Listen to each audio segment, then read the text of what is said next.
নমস্কার দর্শকরা, রকমারি ব্যঞ্জনে আজ আমি এসেছি ছট পুজো উপলক্ষে ঠেকুয়ার একটা রেসিপি নিয়ে। আজকের এই ঠেকুয়া বানানোর পুরো পদ্ধতিটা আমি আমার ঠাকুমা শাশুড়ির কাছ থেকে শিখেছি। আজকে আপনাদের সঙ্গেও সেটা শেয়ার করছি। এই জন্যে যে যে উপকরণ লাগছে সেগুলো একবার দেখে নেব। নিয়েছি 2 বাটি গমের আটা, আর যে বাটিতে আমি আটা মেপে নিয়েছি সে বাটিতে আমি 1 বাটিরও একটু কম চিনি নিয়েছি। নিয়েছি কিছু মশলা।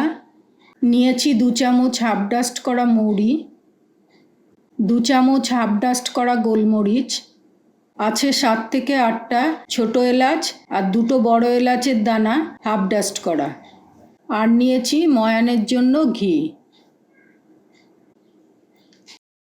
আর নিয়েছি পাতলা করে কুচনো নারকোল, কাজু বাদাম কুচি, কিশমিশ কুচি, রোস্ট করা বাদাম কুচি, আর নিয়েছি খেজুর কুচি।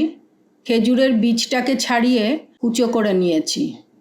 আর নিয়েছি ঠেকুয়া বানানোর জন্য এরকম একটা ছাঁচ। প্রথমে নিয়ে নিলাম আটা, এটাকে আমি ঘি দিয়ে ময়ান দিয়ে নেব। দিয়ে দিচ্ছি 4 চামচের 4 চামচ ঘি। এটাকে এবার ভালো করে মিশিয়ে নেব। বেশি ময়ানের দরকার নেই, আটাটা একটু ঝুরঝুরে হলেই হবে। আটাটা আমার ময়ান দেয়া হয়ে গেছে। এবার এতে দিয়ে দেব চিনি। এখনই পুরো চিনিটা আমি দিচ্ছি না, অর্ধেকের বেশি চিনিটা আমি এতে দিয়ে দেব। কিছুটা চিনি রেখে দিলাম। এবার বাকি চিনিটা আমি আটার সঙ্গে মিশিয়ে নিচ্ছি। এতে দিয়ে দিচ্ছি আমি গোলমরিচ গুঁড়ো, মৌরি গুঁড়ো আর এলাচ গুঁড়ো। এগুলো আমি সব এখন 1 চামচ করে দিয়েছি। এবার এগুলোকে আমি ভালো করে মিশিয়ে নেব। এগুলো সব মেশানো হয়ে গেছে। এবার আমি একটা বড় পাত্র নিয়ে নেব। এতে নিয়ে নিচ্ছি অর্ধেকটা পরিমাণে আটার মিশ্রণটা। এটাকে আমি সমান করে ছড়িয়ে নেব। এটাতে দিয়ে দিচ্ছি কুচনো নারকোল, কুচানো কিশমিশ, কুচানো কাজু, কুচানো বাদাম, আর দিচ্ছি কুচানো খেজুর। এবার দিয়ে দিচ্ছি গোলমরিচ গুঁড়ো। খাবার সময়ের ঝাল স্বাদটা মুখে পড়লে খুব ভালো লাগবে। দিয়ে দিচ্ছি মৌরি আর এলাচ গুঁড়ো। এবার বাকি আটার মিশ্রণটা দিয়ে আমি আর একটা লেয়ার করে নেব।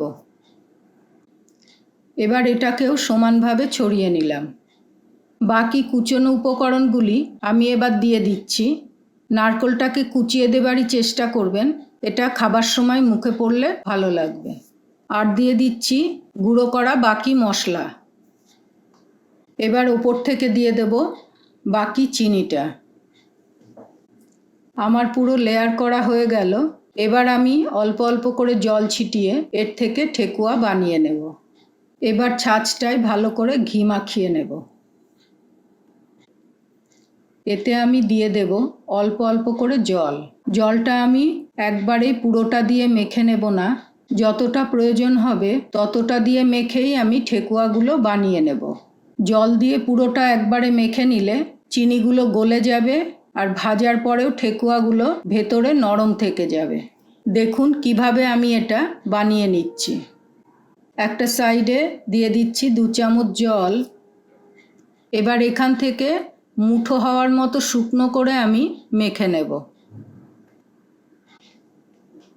দেখুন মণ্ডটা এরকম শুকনো শুকনোই হবে। এটাকে আমি হাতের মুঠোর মধ্যে নিয়ে চেপে চেপে দলা পাকিয়ে ছাঁচের ওপর দিয়ে চেপে নিয়ে ঠেকুয়া বানিয়ে নেব। দেখুন হয়ে গেল আমার একটা ঠেকুয়া। এভাবে আমি বাকিগুলোও বানিয়ে নেব। আমি আটাতে একটু একটু করে জলের ছিটে দিয়ে মাখবো, আর একটা একটা করে ঠেকুয়া বানিয়ে নেব। দেখুন আরেক রকম ডিজাইনও বানিয়ে নিয়েছি।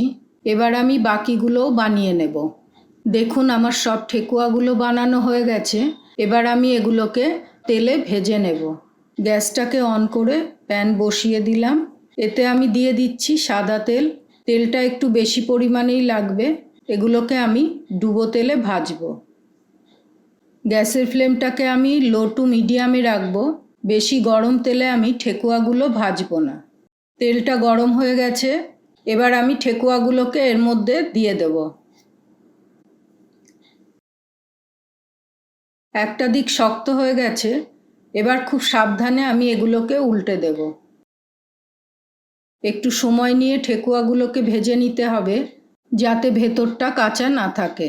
ঠেকুয়াগুলো ভালো করে ভাজা হয়ে গেছে। এগুলোকে তুলে নিচ্ছি। এভাবেই আমি বাকি ঠেকুয়াগুলো ভেজে নেব।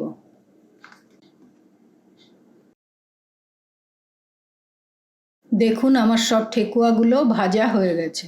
এভাবে ঠেকুয়া বানালে মৌরি আর এলাচের যেমন সুগন্ধ পাবেন গোলমরিচের ঝাঁঝ, বাদাম, কিশমিশ আর নারকেলের টুকরো মুখে পড়লে এর স্বাদ খুব ভালো লাগবে।